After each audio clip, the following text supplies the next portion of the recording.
Candace Owens and I have something in common. And no, I don't mean that people only care about our political opinions because we're so good looking. Candace Owens and I both are in a position now to do a sort of victory lap, to sort of publicly celebrate or gloat because we were right about Black Lives Matter. Now, if you actually dial back to the internet history, you may be surprised to find that I was right about Black Lives Matter long, long before Candace Owens was right about it, before she ever spoke on it. But she can say that for her part, whether it was out of instinct, out of ignorance, whether or not it was arbitrary, she adopted a very harsh and skeptical position toward the Black Lives Matter movement from day one. And from my position, day one was much, much earlier. It was years earlier. But I can say the same about myself. And we're in a position to say now our skepticism was richly rewarded. Now, Candace Owens and I have absolutely nothing else in common. We were skeptical for different reasons. We were asking different questions, and we came to different conclusions.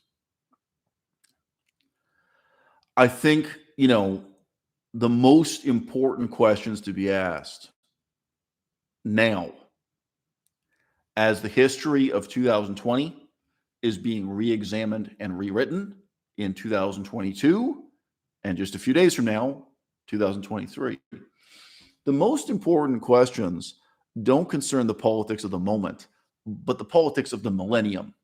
Is looking at this on a time scale of thousands of years.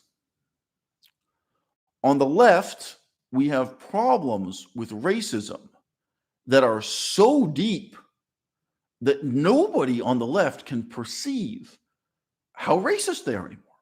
And I mean that. Don't close the video now. I'm going to back that up.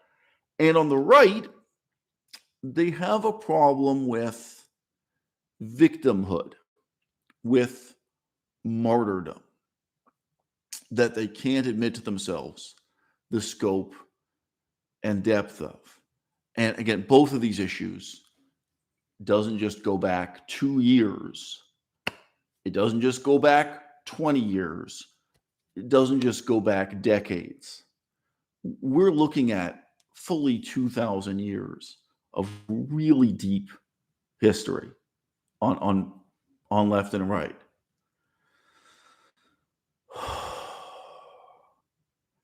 And the question is now, who is motivated to even ask the question? Now, understandably on the left, the pretext for dismissing what Candace Owens has to say is that she is a grifter, is that she is a shill, is that she makes her money out of raising these questions. Now, that may be a factor, but if you look at the equivalent commentarial figures on the left, are you telling me that Hassan Abbey is not motivated by money? Are you telling me that Cenk Uygur and the Young Turks are not motivated by money? Are you telling me that even someone like the saintly Alexandria Ocasio-Cortez is not, in her own way, a grifter, is not, chasing clout, chasing fame, chasing influence, chasing power and status in her own way? My point being that, yes, grifting and the profit motive, it is a factor, left, right, and center, across the board. It has to be examined. You can look at a sort of poverty-stricken and powerless voice like mine. I'm someone who's only reaching an audience of a few thousand with my message. And you can say, well, how did my audience react when I first challenged Black Lives Matter? And it's something I challenged again and again and again. It was very obvious there was no money for me to make out of this. And I think it was a moment when I lost a lot of viewers. Well, I'm shocked. Someone in the audience just says that they have hail falling in in Vancouver. I'm just across the pond from you, but we don't have hail here. Anyway, you can see the weather out the window, frankly. Anyway, gee, sorry, off topic, but you guys can see if you're in the audience, you can hit thumbs up and you can comment and you can join the conversation. You can join the conversation and you can derail the conversation at any time, as I've just demonstrated. I think that when I dared to question the morality of Black Lives Matter as an organization, as a kind of creed, the first video I made was examining their constitution, the organization itself, how it is organized, what objectives it's pursuing, what it is going to do with the money that gets donated to it, right? I looked at that from first principles long before any of the scandals had emerged. I looked at the promises they were making. I'm going to be honest with you, I've never seen anyone else attempt to do that. I've never seen an article do that in written form. I've never seen a YouTube video do that, except for my own videos, which is curious, and it tells you something about politics in our time. Now, just to throw out a few other comparable examples, I remember being frustrated. So I was a much, much younger man when Tony Blair was elected in England. And then I was still a pretty young man when Tony Blair retired, when he finished his period in political power in England. And, nobody looked at, what did he promise to accomplish? There was just this sort of profound assumption that politics is about muddling through and getting by. And that at the end of this guy's career, I never found a single article at any level, whether a newspaper article or a formal academic level. I never found books published, never found any kind of treatise saying, okay, look, before this guy was elected the first time, here's the bullet point list of what he said he would accomplish. Now, looking back over his career, what did he actually accomplish? This kind of thinking, which is childishly simple, in some ways is remarkably rare in politics. Now, okay, even more recently, Donald Trump. I did see a few articles that kind of raising an eyebrow when Donald Trump stood for election the second time, an election he lost, in case you haven't heard. When Donald Trump was standing for re-election as president, there was a remarkable lack of promises. It was very difficult to point to a clear sense of mission and mandate and purpose where he was saying, if he were elected a second time, here's the list of the things he was going to accomplish. But I do remember mainstream news sources kind of raising an eyebrow on that and saying, well, look, the conventional process a candidate goes through of declaring like what they already have accomplished and then what they're going to accomplish next and why it's so important that you reelect them so that, these accomplishments aren't interrupted halfway. That this was almost entirely lacking from Donald Trump's re-election campaign. You can insert here the familiar commentary that this had only become a referendum on his personality, these sorts of things, or indeed, anyway, a referendum on his morality, whether you thought he was a good or a bad person, and that there wasn't enough sincere engagement with a sense of policy and policy outcome. Okay. What I did not see, just as I commented this with Tony Blair and the conclusion of Tony Blair's career, I did not see a single article, and I did not hear a single I didn't hear a single radio report. I didn't see a single YouTube video that looked at what Donald Trump's original promises were before he was elected the first time. And then at the end, coming to the conclusion of his first term, how much progress had he made towards those goals? Or what did he actually accomplish? Now, you guys may not remember this.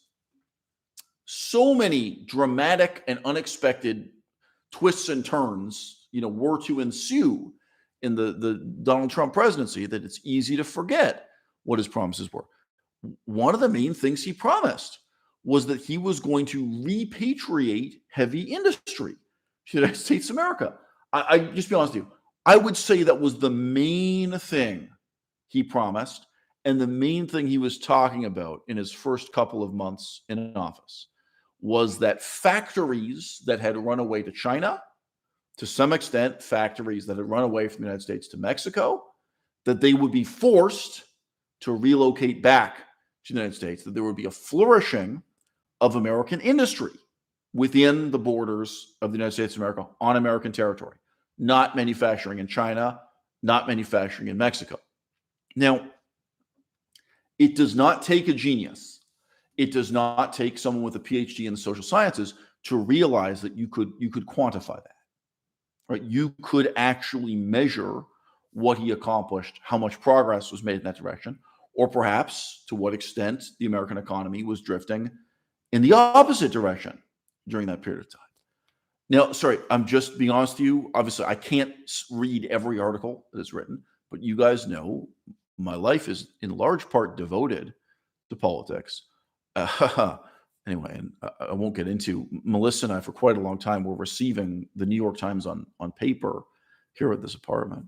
I think that went on for anyway more than a year. I think we're getting the New York Times here. It was very hard to cancel that subscription for some reason. But anyway, I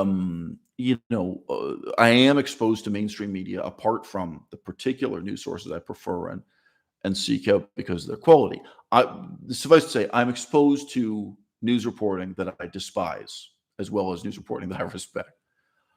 I never saw a single example of going back and re-examining what were the promises in contrast to what were the achievements or what were the outcomes, right? Now, just point out that perspective of just evaluating principle and then what happens when the principle is put into practice. There's nothing left-wing about it. There's nothing right-wing about it. You can do that from any ideological perspective. Like, in theory, a communist could think this way. In theory, a fascist could think this way. In theory, an anarchist could think this way. And any kind of moderate person of any particular political or cultural persuasion could look at the world through this kind of evaluative lens. And my experience is nobody does. Now, this brings us back to Black Lives Matter. From day one, from the first video I made about Black Lives Matter, I'll tell you a little bit about that just now. I just don't want to bore you. Any of you can go back and watch the video. It's still on my channel. And it did get censored, both formally and informally. I mean, I think it really brought a lot of hatred against me from the white left of center people who were the majority of my audience at that time. I think people were shocked that I dared to criticize Black Lives Matter. And they were even more shocked when they saw it wasn't going to stop. I wasn't going to apologize. I wasn't going to change my position. So say I have this one thing in common with Candace Owens, that now I'm in a position to say, I told you so. I'm in a position to take a victory lap, as the slang term in the parlance of our times. Okay. Maybe a good moment. Oh, look at my comment section, full of fantastic and inspiring distractions. Quote, is racism what's at the core of that gatekeeping, that you aren't black, so you can't use the M word. You aren't black, so you can't have an opinion. You just have to shut up and listen. So it's a good question, Buggy Proc. That was not the kind of racism I wanted to talk about on the left today.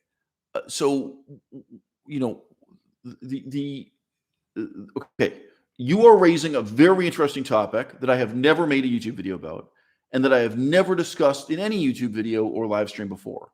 So let me talk about it, and then I'll describe the type of racism on the left I do want to talk about. By the way, guys, as small as our audience may be, we should have a thumbs up from every person in the audience. And guys, if there's someone you care about, if there's someone whose opinion you respect about politics, send them the link. I'm not saying to post the link to some Facebook group where nobody knows me or respects me. I'm not saying to post it on Reddit or to some Reddit group where nobody, but a lot of you probably have one friend on Facebook or one friend on Instagram you could send this link to, and they could join the audience. And then later the two of you can discuss the issues from your own perspective. You can talk about what a bad take I had. That's really 2022 slang. Bad take. My New Year's resolution for 2023 is for bad take to go out of style. This is Bad Take Central here on à-bas-le-ciel. Okay, so Buggy Proc is raising a totally unrelated but worthwhile question about racism of the left. The type of racism you are questioning here is of who is entitled to speak and who should be compelled to be silent in a democratic forum. That's the question. Now,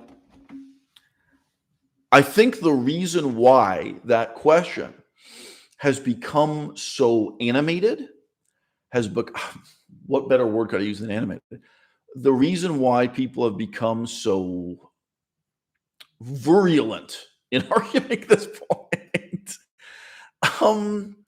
is that they have no real world experience with democratic forums anymore, with actually face-to-face organizing meetings and speaking. Now, I'll give you a very close parallel. If we are going to have a city hall level meeting, let's say we have a small city of 30,000 people. It's small. It's a town or a very small city, depending on where you're from. 30,000 people, okay? But this town has a real problem with drug addicts. And let's say there are about 50 drug addicts, and they live on the streets in the downtown core of this town, this small town, and they make life terrible for everyone. There's a grocery store, there are just a few buildings in this small town. And the question is, what are we going to do about these drug addicts? Okay. If you really organize a democratic forum, you have a genuinely, sincerely democratic process to figure out what you're going to do, decide what you're going to do, and then have everyone in the community commit to it. Whose opinion matters? Who gets to speak and who is compelled to be silent? Now, the perspective you're depicting here, I mean, I realize it's not your perspective. The perspective you're raising for us to examine or think about would be that only the drug addicts should speak at that meeting, and that everyone else can be shut down or insulted or dismissed by saying, well, you don't understand because you're not one of us. Because you are not a drug addict, therefore you can't be involved in legislating something to do with drug addicts. And by and large, that's not merely untrue. That's not merely stupid. That's not merely pointless. By and large, that's the opposite of the truth, right? Like, what really matters is the perspective of sober people. What really matters is the perspective of the people who are not drug addicts. And actually, what we're talking about, hopefully in a democratic society, but often in a non-democratic society, what we're really talking about is how the sober people are going to oppress the drug addicts. That's what we're negotiating. What style of oppression? How much oppression? How intense the oppression? That's what we're here to talk about, right? It's very easy, whether someone's left-wing, right-wing, for example, a right-wing libertarian, it's very easy for people who have no hands-on experience with real-world problems to instead take this point of view that, oh, it's only the perspective of the drug addict that matters, right? Okay, so the puzzle of our time is basically that as a larger and larger percentage of people see reality primarily through the lens of YouTube videos, movies, video games, they see the real world through the lens of their experience with a simulated world, a false world. They approach problem solving in the real world on the basis of their prior experience with a fake world. That's why that type of problem has it's become more extreme. It's become more vituperative. People have become more animated in claiming it. Now, just give one more example of this kind. So Toronto is a big city, but of course, each neighborhood is kind of like a small town composing the big city. And there were some kind of neighborhood democratic forums there, I could now insert a lengthy diatribe that they were not democratic enough by my standards. They're not truly democratic. This is not really living up to the highest ideals of ancient Athens. But with that having been said, that set aside, you will not be surprised to find that these local community meetings They talked a lot about garbage collection. Sometimes they talked about problems like sewage, rainwater draining, right? Sometimes problems like buses and transportation, right? Um, but a lot of the time, prostitution. Okay. Now, this is, if we have people from all around the world who are going to watch this video, I know that not that many people are in the audience right now, but with time, people all over the world will watch this video. Wherever you live in the world, whether it is a Christian country or a Muslim country or a Buddhist country, if you really look into the laws about prostitution, you will find that they are flexible in how they are interpreted and applied. And you will find it's most likely wherever you live, in some neighborhoods, the laws are enforced strictly. And in some, quite intentionally, it's permissive. Now, this may be secret information. It may not be that the government wants to let you know there are some neighborhoods where they allow prostitution and some where they don't. But it's very often the truth. And very often this is not, look, some things in government are secret without really being concealed. So when I lived in China, in Kunming, I remember it was a big change. There was a neighborhood, this is Kunming, China, communist China. There was a neighborhood that had a lot of prostitution in it, and I had to walk through it. I remember to get to a bakery, and there was a university up there. So you walk up this hill, and there had been a lot of brothels on this hill. And then they all closed down and they all disappeared. And a friend of mine pointed out, so this is for various reasons that the government decided to eliminate prostitution in that neighborhood. The government was not eliminating prostitution everywhere. And a friend of mine pointed out, if you go over to the area of town that has an army base in it, it was an army base, there are more brothels open than ever. There are more prostitutes than ever in that neighborhood. And you don't know to what extent the authorities enforcing these laws, do they actually say to people openly, look, we're forcing you to close down business here, but you're going to be permitted to run business over there. Is it formal? Is it informal? And I remember the friend of mine who told me that. I very rarely went to the neighborhood that had the army base. I think I saw it once, but, politically, you can immediately imagine how that might be decided at the sort of city hall level, at the local government level. And,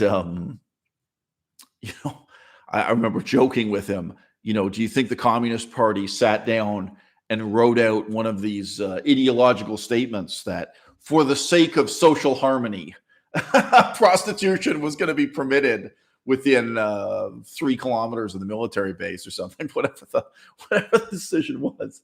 I remember joking around with him about what the situation behind the scenes might be. So anyway, my point is this. At the local community level in Toronto, you would have meetings, and very often shopkeepers or just local people in the community, they would be there to complain about prostitution, and they would really be lobbying, trying to press the police to enforce the laws to have a deterrent effect on prostitution, whatever their argument may be. It might be a shopkeeper who says, look, they want to run a bakery, but having these prostitutes standing on the sidewalk right in front of the bakery, this is how it impacts their livelihood or their business or what have you. Obviously, it could be a mother who says that she walks her daughter to school and it's shameful. She has to walk past the prostitution, whatever their arguments were. Now, again, in most places in Canada, you're actually looking at a legal gray area. What really is the status of prostitution in your neighborhood, in your city? To what extent is this legal? To what extent is it illegal? To what extent is it permitted? And what exactly are the police going to do about it? So this is a very vivid memory for me.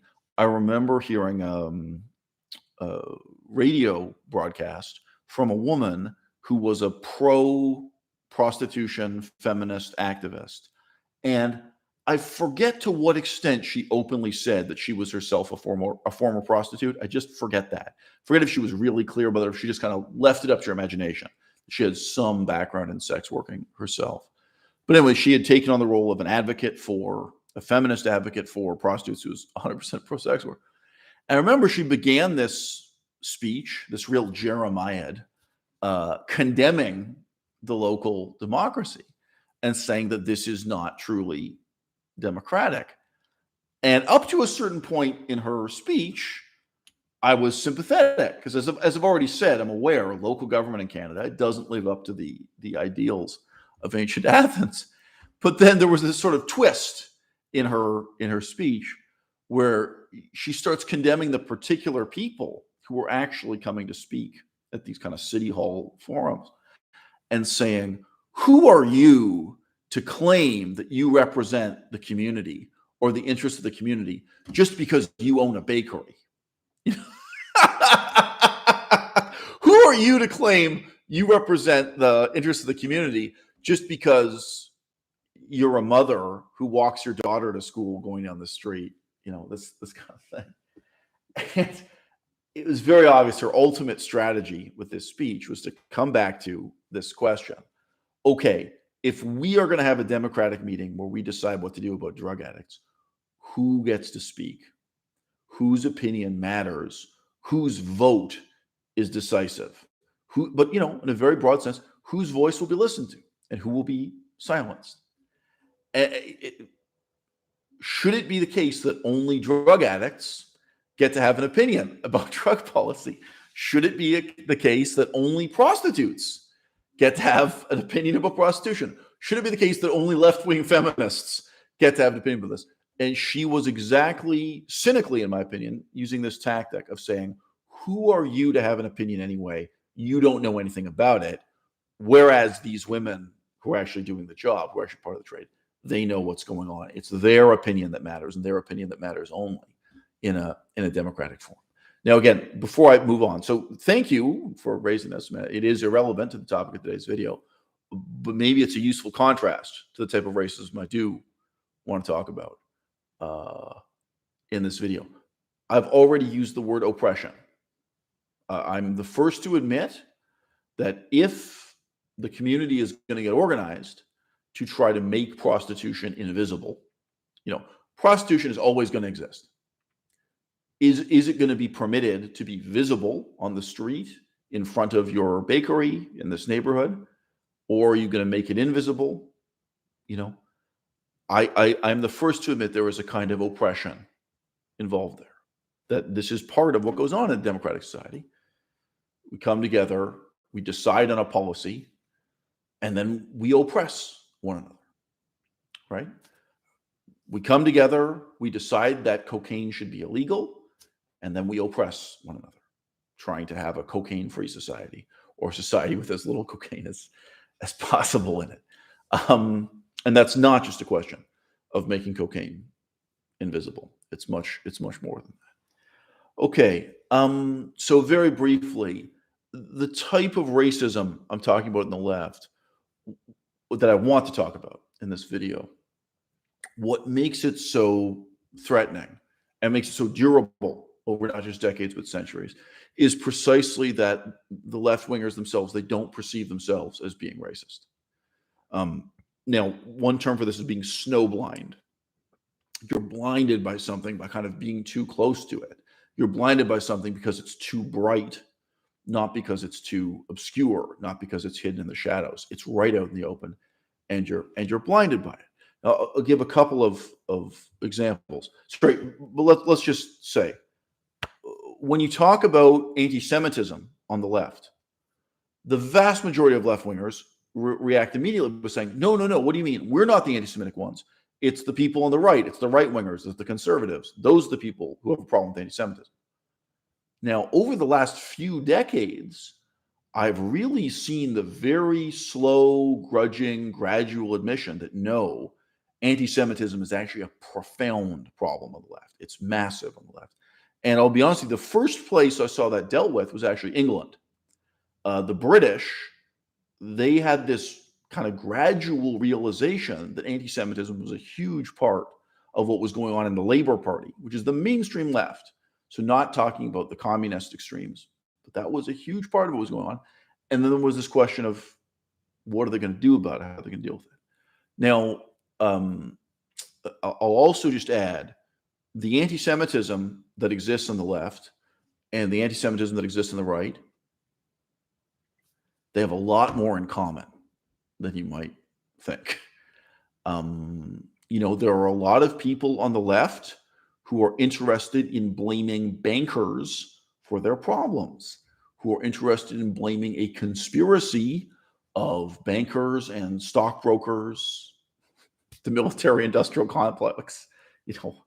Um, there are certain anti-Semitic tropes built into the left-wing worldview very deeply, and going back centuries, however, exactly how many centuries I don't want to talk about. In some ways, anti-Semitism has a home on the left more naturally than it does on the right. On the right wing, these are largely people who regard bankers positively, who regard stockbrokers positively. And yet, they want to engage in an anti-Semitic conspiracy theory that vilifies and blames those people if they happen to be Jewish, so on and so forth. So it's actually more contradictory for the right wing to engage in that kind of myth making. Now, likewise, the significance of Palestine. This is actually a good segue to the discussion of victimology I want to get into here, or victimhood and martyrdom. The left-wing view of the Israel-Palestine conflict and the anti-Semitism that inevitably comes out of that, that's kind of straightforward and coherent. You can see how anti-Semitism fits into the left wing being pro-Palestinian. It's like two pieces of Lego that fit together very clearly. Well, now look at anti-Semitism on the right wing. The right wing is openly Islamophobic. They're pro-military, so on and so forth. Again, the anti-militarism of the left fits with their anti-Semitism. How do you actually fit anti-Semitism and anti-Israelism, if you like, into that right-wing worldview? It's actually more contradictory and incoherent. So anyway, anti-Semitism is only one example of racism. We're really living through the golden age of left-wing racism right now. And it can be summarized and exemplified as follows. People on the left refuse to see the resumption of Taliban rule in Afghanistan as a tragedy because they think the Afghans aren't capable of anything else. The left, the vast majority of people on the left, their perspective on the war in Afghanistan is that those people have their own way of doing things over there. And we should just leave them to do their own thing.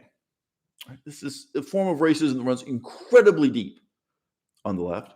The left-wing view, and just left-of-center view, of the whole rise and fall of American Afghanistan, the American occupation of Afghanistan, the democratic government of Afghanistan, whatever you want to say, is that those people, for some reason, they're just born incapable of freedom and democracy and scientific progress, all the things we would expect from other white people, and that therefore we should hold them to a lower standard. This is unfolding right now in Iran. Why isn't the left wing pro-war and pro-intervention in Iran right now? I mean, like this month, this week, right? Not saying over 40-year period. Right now, you have people in Iran standing up and saying they want gender equality, saying they want an end to the dictatorship, saying they want some kind of democracy. Okay? Now, particularly the issue with feminism or gender equality, this kind of thing. Shouldn't the left be more militant than the right? More pro-intervention? Like, frankly, more pro-violence? Just more willing to see thousands of people kill and die so that the future of Iran can resemble left-wing ideals more, so that they can come closer to what's taken for granted in a country like Denmark, just to pick a country in the Western world, so that Iran can have a political system more like Denmark, ultimately a culture more like Denmark. Nobody on the left sees it that way. That view is considered right-wing. Paradoxically, it's only conservatives, people who are moderately to the right, like center right, and then going out to the right wing. It's only people on the right wing who think, hey, Iranians are capable of having a democracy. Iranians are capable of having a country in which women have more or less the same rights as men. Maybe they're only 80% equal, not 100% equal, but whatever. They can have a country more like Denmark. I mean, are women really 100% equal in Denmark? But whatever. Well, whether or not we're at 100% equality, to get dramatically closer to equality. And you know what? You know what people in Iran need in order to take that great step forward? They need a revolution. Okay? So, like, the foundational principles of the left, that like progress is achieved through violent revolution, today they've found their home on the right. It is only the right wing who will advocate for a violent revolution in Iran. And I would say it's only the right who would advocate for a violent revolution now in Afghanistan, for the Afghans to revolt against the Taliban and tear them down, so on and so forth. And there are many, many reasons for this, but I would just point out one aspect of this that's important. One aspect of this that's important is simply that people on the right actually read the history of the American Revolution and they're aware of how violent it was.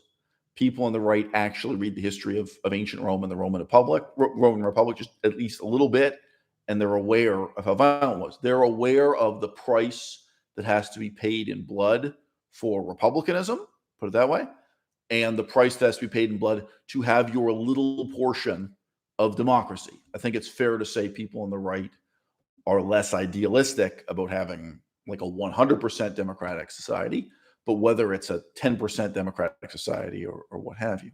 And people on the right wing are quite correct to point to the society that Iran had before Muslim fundamentalists took over the country under the Shah of Iran and say, look, these people had a better society when they were ruled by an ally of the United States, namely the Shah, the king, really means nothing. When they had a kind of monarchy working as a kind of puppet state of America, whatever you want to say, working as a client is better than puppet state, of the United States of America. That was better for the people of Iran, and women could go to university and women could show their hair in public. There were really fundamental assumptions about like Western European society that in the major cities of Iran that had become normal. Now you can get into the other examples. Also, people in Iran at that time could listen to rock and roll records. It was a more permissive westernized society in many, many ways. Well, they had a revolution in the opposite direction. As you may know, they were taken over by Muslim fundamentalists. And now this is still their struggle. Okay. This is my point. The racism that exists on the left, it really goes far beyond this phrase, the bigotry of low expectations. All right. So look, in terms of the title of this video, one of the questions Candace Owens raises is very simple. Would you respect George Floyd if he were white? If all the other elements of this story were the same, including the drug addiction, including his criminal history, including the details of his conduct on that day with the police, would this person be regarded as a hero or as a martyr? I'm going to get into the distinction between hero and martyr in just a minute. Would you personally perceive this man the same way if, for example, he were a white man wearing a blue jean jacket with tattoos on his arms? What if he were a white man who wore a bandana and rode a motorcycle? He had a sleeveless jean jacket and a lot of tattoos on his arms. Now, we live in a society where there are a lot of white guys meeting that description who have a history of drug addiction and who do experience police brutality. I don't think it will take you very long to find examples of white guys from that background, with that image, with that style of dress, so on and so forth, who who have had an experience similar to George Floyd, whether it ended in their death or merely their being injured or being maimed. There's an interesting question here of how do you perceive that man? How do you judge that man?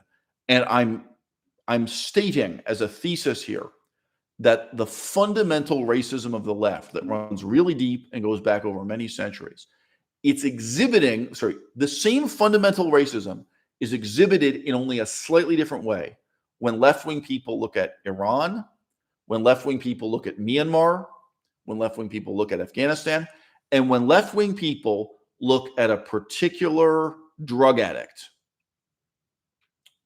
whether that drug addict be the son of the president of the United States, the drug addict be the son of Joe Biden, or it be George Floyd. Okay. So today, Joe Biden's only surviving son, he has published an autobiography. Do you guys know this? Okay. Every single person in this audience should have hit thumbs up. I don't know what you're doing here if you haven't hit thumbs up. All right. Joe Biden's son has written an autobiography, and advanced copies have been reviewed by journalists at newspapers, but the general public hasn't read it yet, so it's being printed and distributed right now. When left-wing people, I keep saying left-wing, I mean the whole range, left of center over to left wing, center left, left of center, left wing, people on the left, the whole range. When these people on the left look at Joe Biden's son, they see a white, well-educated, let's just not, it will be another monologue if I get into what well-educated means. A white, supposedly well-educated person that they are willing to judge by the same standards they would apply to themselves, they would apply to their brother, sister, cousin, work colleague. You're looking at Joe Biden's son, he probably looks like a boss you used to have at work. He looks like a guy you used to work with at some job you had. And he talks like that and acts like that. And you judge him like that. You know?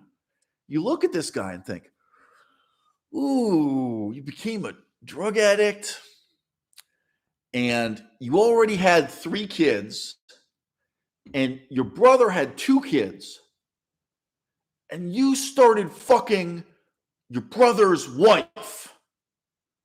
You've got 3 kids. Your brother's got 2 kids. You start fucking your brother's wife, and then your wife leaves you with there are 5 kids involved, 2 homes ruined. And his story is he dropped out of rehab. He went to rehab for only about a week or about a week and a half trying to quit drugs.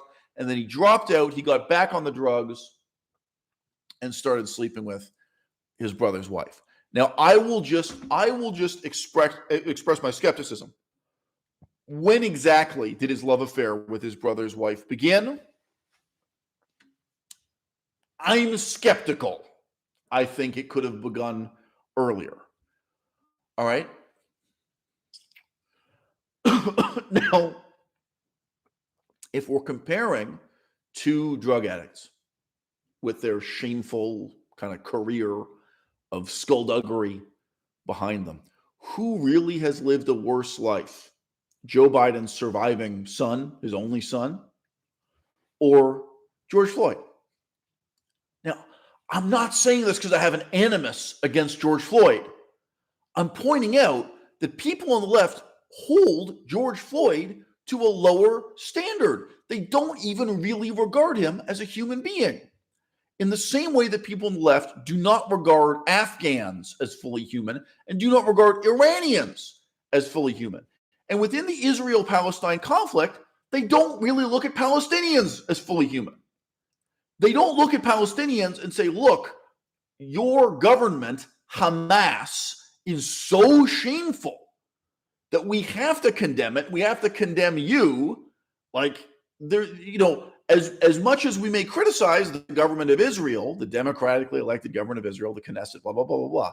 Like, okay, we can find fault with that. But then, holy shit, when we look at Hamas, when we look at the reality of your leaders, if you're judging them by the same standard, how can you possibly be pro-Palestinian. You can't be. The only way people on the left become sympathetic toward the Palestinians is because they hold Palestinians to a lower standard, frankly, a subhuman standard, frankly, an implicitly racist standard, whereas they hold Israelis, they hold Jewish people to the same standard they would hold their own brothers and sisters and cousins, that they would hold Joe Biden and Joe Biden's sons and families. So it's a very deep, very durable form of racism, right? Yeah, so Sam says he's read a few pages of the book. To my knowledge, it's not for sale yet. Maybe it will be 2 days from now. Like it's just about to launch, is my knowledge. So maybe you got an advanced chapter, or maybe you got it off the dark web or something. I don't know. But I think it's going to be a bestseller just probably in the next few weeks or next few months.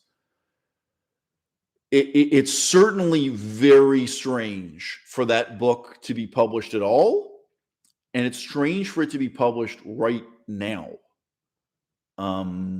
Okay, Sam says it's out. All right, well, okay, I'm slightly out of date, or maybe it's just not on Amazon Canada yet or something. Anyway, sorry, that was my impression. It's just about to be published and distributed, but maybe I'm a couple weeks out of date. Sam, Joe Biden could pay someone to assassinate his own son. That's an option for him, right? Like this problem, it can be silenced. Joe Biden could have a team of stage managers very carefully control all of the public appearances made by his son. He could have a script writer write a script. He could have an actor imitate his son's voice. I mean, you can't really have someone impersonate a face on camera, but at least for voice recordings, you could really have a carefully contrived and stage managed public presence for Joe Biden's son that would not be unprecedented in the history of the world, right? Now, if we're going to step into science fiction, he could have a robot replace his son. Not quite, not yet, not in the year 2022, maybe in 2023. You can't replace him with a robot duplicate yet. It's very strange, the timing of this book. It's very strange that this has been allowed to exist at all. And, I don't know. I mean, maybe I'm misjudging just how left-wing people are. Sam, I'm sorry, I don't know the title of the book. So I'm sorry, but it's a book. It's either just come out now or it's supposed to come out. And that's the one that includes his account of cheating on his wife with his brother's wife. Okay, well, all right. The fact-checking department is looking into the book. Is this the same book we're talking about?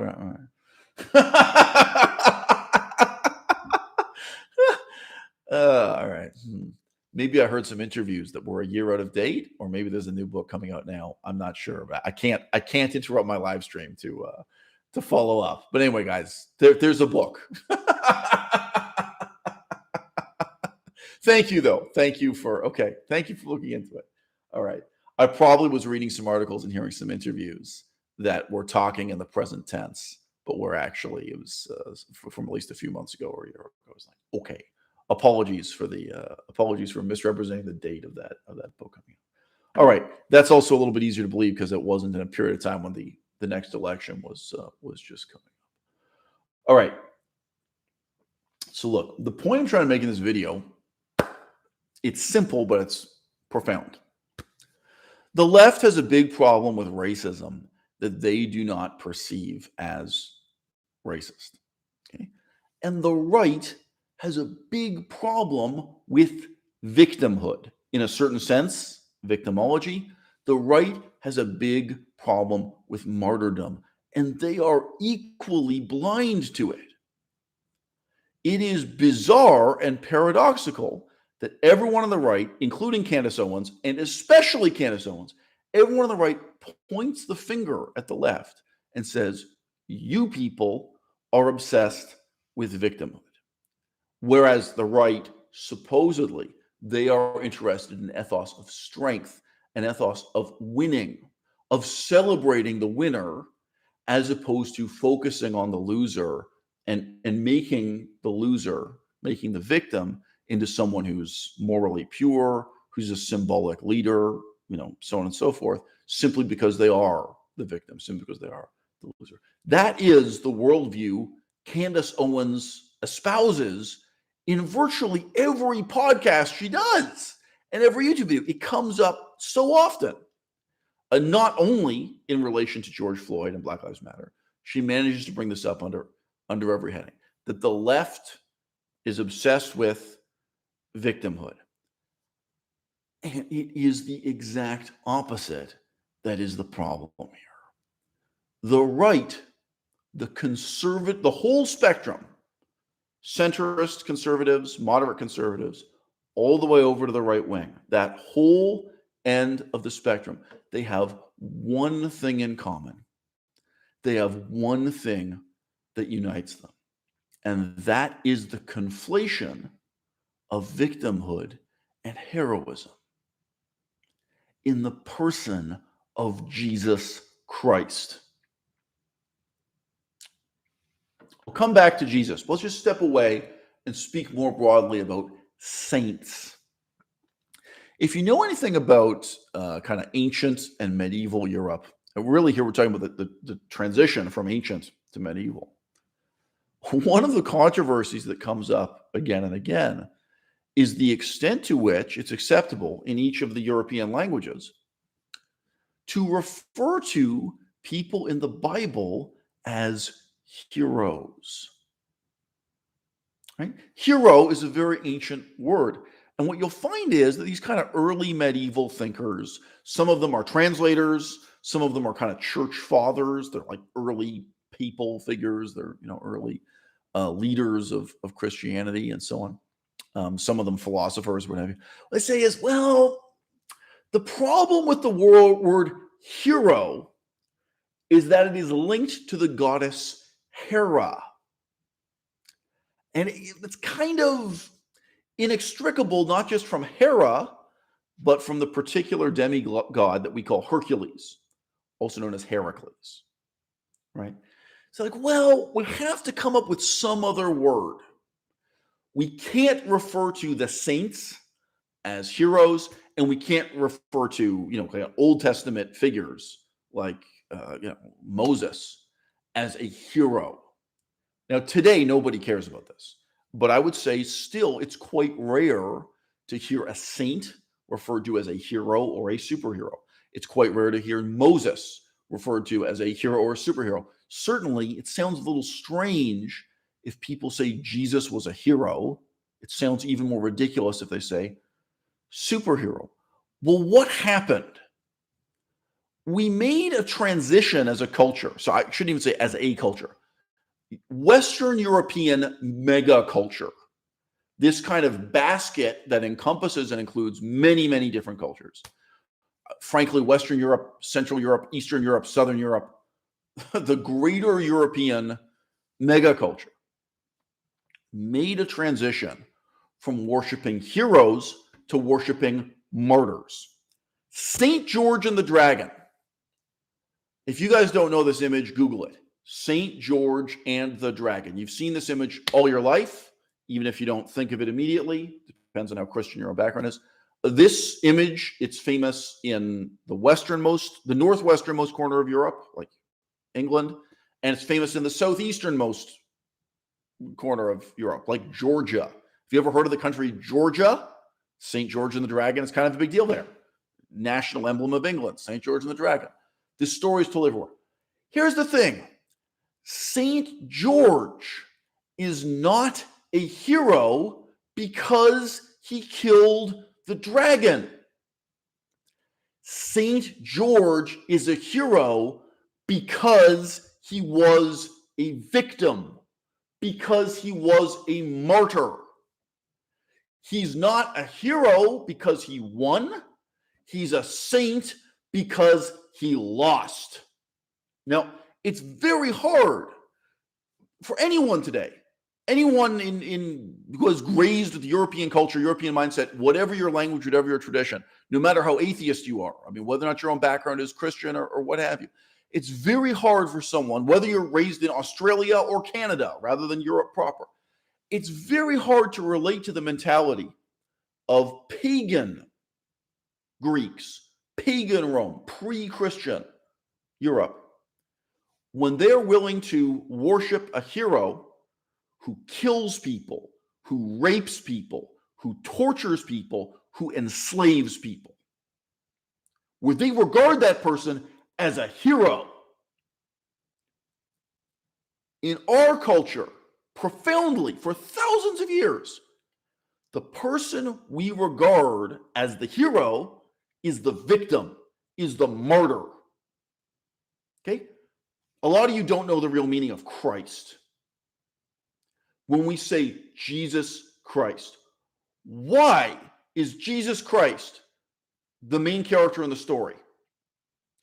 Is it because he led a rebellion against the Roman Empire? If you really know what Christ means, you know that's what the story should be.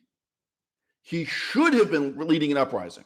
He should have been leading a rebellion. He should have been leading a revolutionary. And all kinds of people try to reinterpret the New Testament as if it were the story of a stymied revolutionary, a failed revolutionary rising up against the Roman Empire. That's not what the text says. Jesus holds up a coin and says, render unto Caesar what is Caesar's, render unto God what is God. Jesus isn't.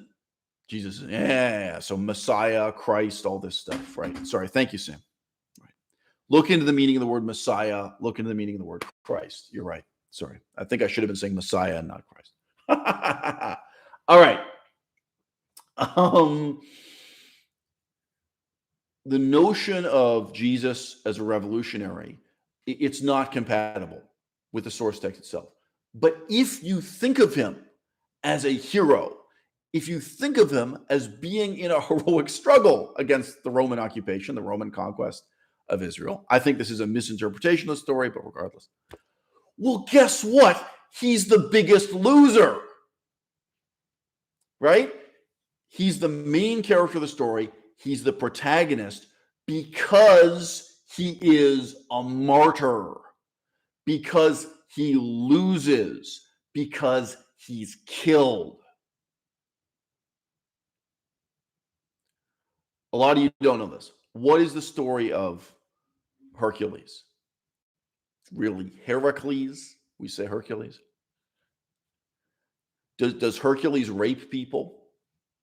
Does Hercules enslave people?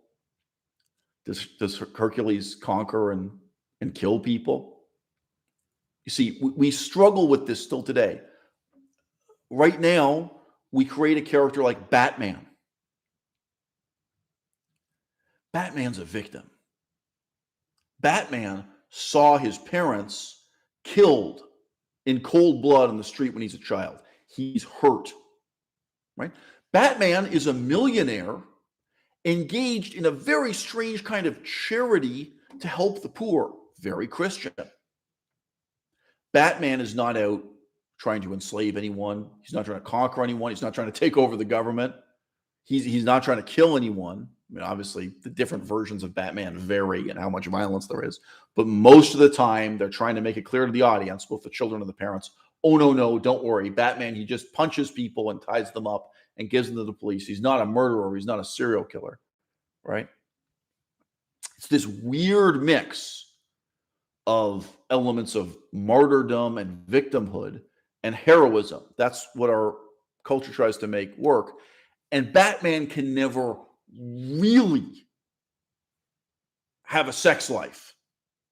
It can never really be about him actually getting laid or falling in love and having a baby, right? Like the story ends if that happens, right? All these characters need to be strangely celibate and strangely saintly. Now, I'm aware in the whole history of publishing hundreds and hundreds of issues of Batman, I'm aware there are exceptions to this. But nevertheless, Batman can't be a hero in the same way that Hercules was. Okay? Hercules, his story begins with him killing his own wife and children. You didn't know that? Hercules kills his own wife and children in a fit of madness. You can call it PTSD. Hercules goes out in the road and he kills all these people. In terms of Super Mario Brothers and so on, he rescues the princess, right? He forces a princess to become his wife against the wishes of her father, possibly against her own wishes, right? This is the ancient Greek world where cities are conquered and looted and the people are enslaved, where these are very much the stakes of warfare that are going on. This is Heracles. I mean, the same way Conan goes from being Conan the barbarian to Conan the king. Hercules goes from kind of being Hercules the wandering barbarian, having these adventures, to being Hercules the king, which involves conquering people and enslaving people and raping people, if you're really getting into the original literature, right? And he has multiple wives, and these wives give him children. Why does Hercules die? How does his story end? Hercules is not a martyr. Hercules is not a victim. Hercules does not offer up his life for some god or some abstract ideal. Hercules brings home a new princess. He brings home a woman who is younger and more beautiful than the wife he already has in his palace. So his old wife poisons him and he dies. I'm not saying this reflects real historical events. I'm saying it reflects psychological tropes and concerns that the people of ancient Greece could relate to. Like, oh, you go out to war, you go out and kill people, maybe you rape people, maybe you sleep with prostitutes, whatever it is you do when you're out fighting a war like Hercules. But if you fall in love and you bring the new girl home, maybe your wife kills you. Maybe your wife poisons you and you die in your sleep, right? He's killed by poison, by his wife or whatever you want to say. This is a situation where men have more than one wife and where men have sex with their slaves, okay? Hey, guys, who here looks up to Hercules? You respect, like, who's going to teach their children Hercules is a model for good people? Why is Hercules a good man? Because he was big and strong. Because he was really good at beating people to death with a wooden club. This is one of the details that suggests that ultimately Hercules was a particular historical figure, but he may be completely mythological. The origins of Hercules may be completely mythological. They may be informed by, but Hercules, as the story goes, he was trained to fight with a sword like other men. This guy, let's say he was 7 feet tall. It's actually theorized. There's evidence, believe it or not, discussed about how tall he was. There's a whole pseudoscientific literature about what do we know about Hercules as a legend and possibly as a real person, blah, blah, blah. But okay, there are some people today who are 7 feet tall. Whether this guy is 7 feet tall or 6'6", he's a lot taller than all the other men around him. And what he finds in practice is that he can win by fighting against men who have swords using a wooden cudgel. That's to his advantage, given his size and strength. Now, if you have actual experience with sword, you can figure this out. Throughout the whole Greco-Roman world, throughout the whole pagan world, including the whole coast of North Africa, as a religious symbol, people wore the wooden cudgel as a necklace, as a votive object, as a sign of their devotion to this hero, to this god. They wore it on a chain around their neck in the same way that Christians today wear a cross. Well, guess what the difference is? The cross is what killed Jesus. The cudgel, the wooden club, is what Hercules used to kill other people. Profound inversion of cultural attitudes involved here. What the right wing is railing against when they say the left is hung up on victimhood. the right wing, the conservatives, people like Candace Owens, they complain, you guys on the left are making George Floyd into a victim. Because as soon as you do that, everyone will assume George Floyd is right. Everyone will assume George Floyd is morally pure. In the same way that if you can just convince yourself that the Palestinians are victims, that Hamas are victims, that therefore, right, fill in the blank. What's the left-wing attitude towards Hamas? What's the left-wing attitude towards Palestinians? What's the left-wing attitude towards George Floyd? This misperception of the world, it's more of a problem on the right. It's more of a problem amongst Christians. It is the Christians who are predominantly conservative and then go all the way over to the far right wing. It is the Christian worldview that it refuses to embrace heroism and instead sees life in terms of sainthood, in terms of martyrdom. The reason why St. George is on the flag of England and on the flag of Georgia, so this is like across the widest possible span of Europe, the European megaculture. Georgia, used formerly part of the Soviet Union, all the way over to rainy England. The significance of St. George is not that he killed a dragon. He is not a figure like Hercules who is worshipped for his strength. He's worshipped for his weakness. He's worshipped because he stood up and confessed his faith and was tortured and decapitated for being a good little Christian, being a good little true believing Christian. Believe, believe, believe, repent, repent, repent, suffer, suffer, suffer, get tortured, get executed, die. That's the moral of the story with St. George, and coast to coast, so to speak, from end to end, from east to west. That is what Europe worships. That's the fundamental madness of the Christian worldview. And on a really deep level, by the way, guys, so, I identify as Jewish. I'm a total atheist. I'm a nihilistic atheist, but I'm stuck with this Jewish thing. I'm born with it, right? I do actually think this is one of the most important reasons why the Jewish worldview is different from the Christian worldview. The issue of sainthood, the issue of martyrdom. Okay? I had a conversation with Oliver several months ago. So if you guys don't know who Oliver is, he does have his own YouTube channel. He hasn't been uploading that much lately. He's too busy. He's in university still. Oliver is much younger than I am. He's 21 years old. And Oliver was at that time, a couple months ago, he was really emotionally moved by some videos I made talking about Myanmar. So democracy in Myanmar. And he started doing some reading. So he was emotionally moved, and he responded to that in the best possible way, which is that he got intellectually moved. He started learning about what's going on in this war. The endless civil war, the struggle for democracy in Myanmar. Okay. And I warned him. I didn't say to him, maybe some of you guys don't know me that well. I did not say to this younger man, oh, that's a good struggle. That's a good cause you should get involved in. I didn't say to him, oh, like the freedom fighters in Myanmar, they're good people fighting for a good cause. No. All right. Being a victim doesn't mean you're a good person. Being a martyr doesn't mean you're right about anything.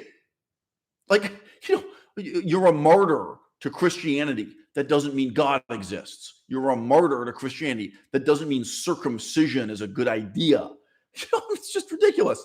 And, anyone can be a martyr to any cause, but on a really deep level, we do think that martyrdom vindicates the religion. Like, the proof that the religion is true is sainthood, basically. The fact that these saints stepped up and died to witness, Jehovah or whatever you want to say, to witness the divinity of Christ, that is the proof, that is the miracle that proves that this story has such transcendental significance, blah, blah, blah, blah, blah. Okay, now, look, I am pro-democracy. I do think the future of democracy in Myanmar is worth fighting for. It's worth killing for. Whether or not for you personally it's worth dying for is another question. But, and coming back to something I said earlier, I do not regard the people of Myanmar with any lower standards than I regard the people of France or Germany or Mexico. I just don't. Like, genetically, the people of Myanmar are just as capable of having a democratic society. In some ways, they have advantages over us. Like, for example, they're not all screwed up with Christian mythology the way we are, which is one of the major leitmotifs of this video. Okay, so, I am pro-democracy, and I'm pro-democracy in Myanmar. What do you think I say to this younger man when he starts asking me these questions? I can tell he's interested. I don't think he's going to impetuously devote the whole rest of his life to, democracy in Myanmar, but he's tempted to get more interested, more engaged, more involved. The first thing I say to him is, what you have to visualize, what you have to take some time to imagine, is that these are terrible people. The guys you're thinking about, like, actually imagine going to the jungle and meeting any of these motherfuckers, any of these guys who have been out in the jungle, living on wild boar meat, sleeping with a machine gun across their chests, engaged in international drug smuggling, drug dealing, right, in order to buy arms and munitions to support this struggle. These are guys who've committed crimes against humanity, some of them since they were teenagers. All right. If you're thinking martyr for democracy, you're thinking saint, and the reality is hero. The reality is just as gruesome as kind of the real person who's mythologized as Heracles, as Hercules. Again, I'm not saying the myth of Hercules reflects the true story of a real person. I'm not saying that. I'm saying that it's a myth about a certain type of warrior. And broadly speaking, there were some guys who resembled this typology. Some of the stories about Hercules, again, just on the level of psychological realism. Put it this way: there were some guys who killed their wives and children when they had PTSD, and all those themes I mentioned. There were some guys who were poisoned by their own jealous wife, et cetera, et cetera. I'm just saying in that broad sense, there's a type of guy in that society in ancient Greece. The warrior who'd been out, maybe he'd been out killing people for a little bit too long on the open road,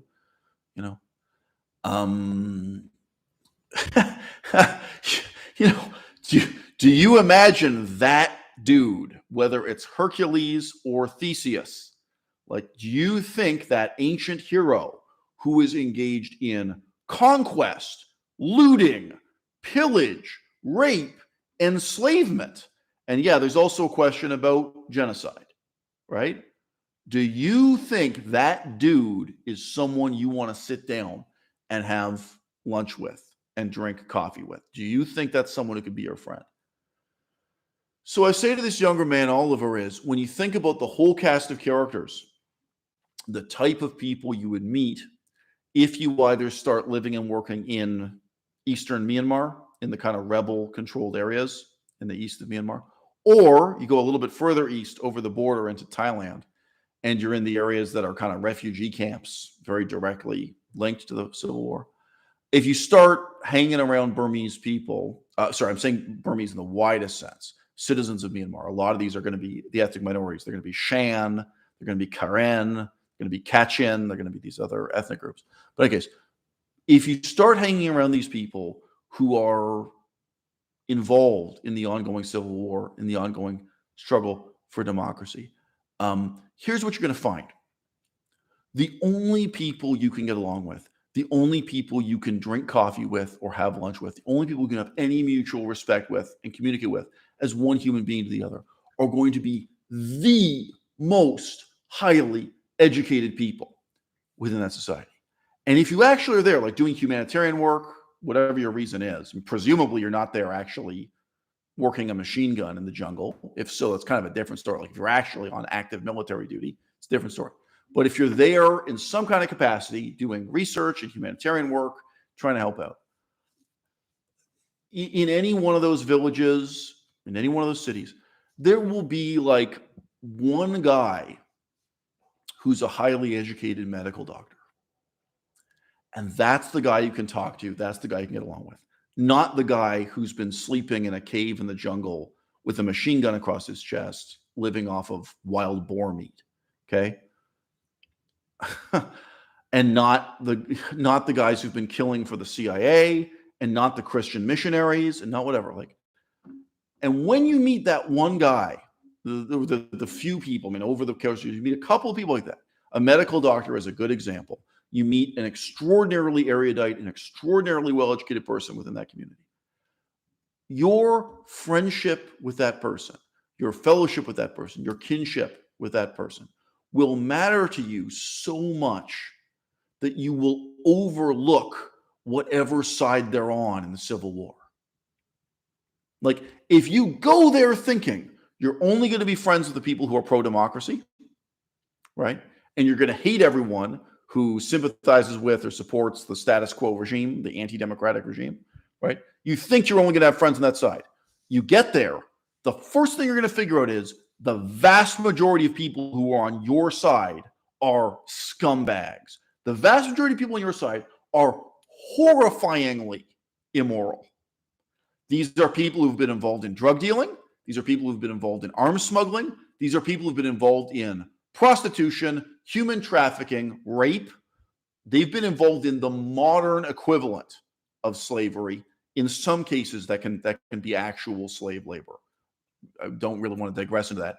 To a limited extent, slave labor still exists, like of men doing manual labor, as opposed to sex slavery. Sex slavery is a huge thing in Southeast Asia, but manual labor slavery, that does also exist to a limited extent in Southeast Asia. They may have been involved in that. And apart from that, just the hunting and the drugs and the alcohol. If these guys weren't crazy before they started living that life, they're crazy now. All right. The people you may go there thinking you're friends with or you're supporting politically, all of a sudden you're going to figure out just how shocking and horrifying it is to sit at the same table with those guys. And then when you meet someone who's on your level intellectually, when you meet someone who's on your level morally, someone you regard as a good person and a smart person, you're so desperate just to have coffee with them and eat lunch with them that you will overlook the fact that they may be Christian. They may be a devout Christian. You're here, you're opposed to Christianity. You will overlook the fact that they may be pro-dictatorship. They may be an educated, erudite person who says, look, the most important thing is having peace and order and economic progress, and they don't want to see the country suffer more for this idea of democracy. For whatever combination of reasons, there's someone who's made their peace with the dictatorship and they support the dictatorship against democracy. That person, again, quite likely a medical doctor, like in a small town in Myanmar, who is highly educated. I knew a person like that who was an electrical engineer. Actually, now I'm thinking of more than one example of that. People I met in that third world context who their university education was electrical engineering. But you can imagine in a third world situation, really like poverty-stricken jungle, still there's an electrical tower for the radio signals. There's some electricity, however crude. And there are a couple people who are highly educated who can do that electrical work. That's another example of that kind of person, that extraordinary person that you find yourself clinging to. Okay. Now, this comes back to themes that are dealt with in depth and breadth in my books. All right. Whether you are left or right, the correct critique of the position I have just been espousing to you is elitism. You would be correct to point the finger at me and say, Eisel, you sound like you don't care about right and wrong. You don't care about left and right. You don't care about up and down. You don't care about Christian and atheist. You care about people who are really smart, like at a very high intellectual level, very high level of education, whether that's formal or informal, very high level of morality. of their own sui generis design, your own design of what it means to be moral or immoral. You seem to care about a self-defined elite, an intellectual elite, a moral elite of the best people, and that's who you want to work with. And you're goddamn right. That is my perspective. And ultimately, whether you want to deal with the future of democracy in Myanmar, whether you want to deal with the future of democracy in a neighborhood in Toronto that has to make hard decisions about prostitutes or drug addicts on the street, who should speak, whose opinion matters. What all of us have to be willing to do is reach across the aisle, reach out to people who are Christian when we're atheists ourselves, reach out to people who are conservative when we're leftist ourselves, is to recognize that rare individual, that extraordinary minority of people who are real intellectuals, people of it's not just intelligence, people of moral substance as well as intellectual substance, and to work with them for a brighter future and a better tomorrow for society as a whole, is to recognize that talent and work with it and harness it instead of working alone, or instead of working with a bunch of bloodthirsty killers, with a bunch of terrible, despicable fucking people just because they wave the same flag that you wave, just because they use the same abstract term to define themselves, whether that be left, right, democratic, you name it. I don't have very much in common with Candace Owens. But what I have in common with her is this. At the very beginning, from day one, we were pointing the finger at BLM, and we were asking the questions that nobody else wanted to answer. And now those answers have become impossible to ignore. Connect to me on Patreon. You tell me, motherfucker. What now? What next?